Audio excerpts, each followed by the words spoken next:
আসলে সমাজে কাপড় ব্লগারদের প্রচুর সম্মানের ঠেলায় কোথাও যাইতেই পারে না, খালি গুতা খায়। পরবর্তী প্রশ্ন। মানুষ বলে কাপড় ব্লগারদের ভিউ কমে গেলে তারা নাকি ডিভোর্স বা আলাদা হওয়ার নতুন নতুন নাটক সাজায়, এই বিষয়টা কতটুকু সত্য? এইটা একটা ঠাড়া বড় মিথ্যা কথা।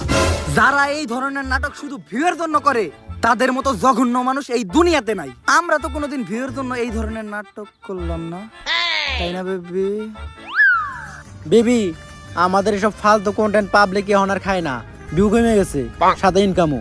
ভিউ বাড়াইতে চাইলে এখন নতুন কোনো নাটক করতে হইব। সব নাটকই তো আমরা কইরা লাইছি। এই ফেসবুকে তো ইদানিং ছাড়াছাড়ি নাটক খুব চলতেছে, এটা করলে কেমন হয়? মারাত্মক আইডিয়া দিছে তো। গুরুজনরা কইছিল প্রত্যেকটা সফল পুরুষের পিছেই একটা নারীর হাত থাকে। তুমি তার প্রমাণ। তোমার মতো একটা বউ ঘরে থাকলে বউ ব্যবসায় উন্নতি আর উন্নতি। তাহলে চলো নাটকটা শুরু করি। মুয়া! আমার সাথে আপনাদের ভাবি শিলা চিট করছে। আমি থাকা অবস্থায় কালকে রাত্রে ও আরেকজনের সাথে ঘুমাইছে। কার সাথে ঘুমাইছে জানেন? একটা কোল বালিশের সাথে ঘুমাইছে। এই দেখেন, একটা নির্লজ্জের মতো আমার সামনে কোল বালিশে চড়াই ধরে ঘুমাই আছে। তোর সাথে সম্পর্ক হইরাম না তোর সাথে। গাইস, একটু আগে আপনারা ভিডিওতে তো দেখলেন সম্রাট আমার মায়ের একবারে বস খেলাইছে, আর দিহান আমার কি অবস্থা করছে।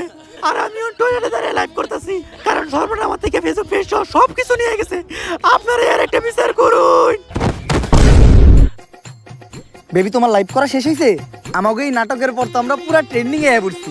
কিন্তু মানুষ তো গালিও দিতেছে। গালি দেখ, ভিউ তো হইতাছে, ভিউ থেকে টাকাও তো হইতাছে।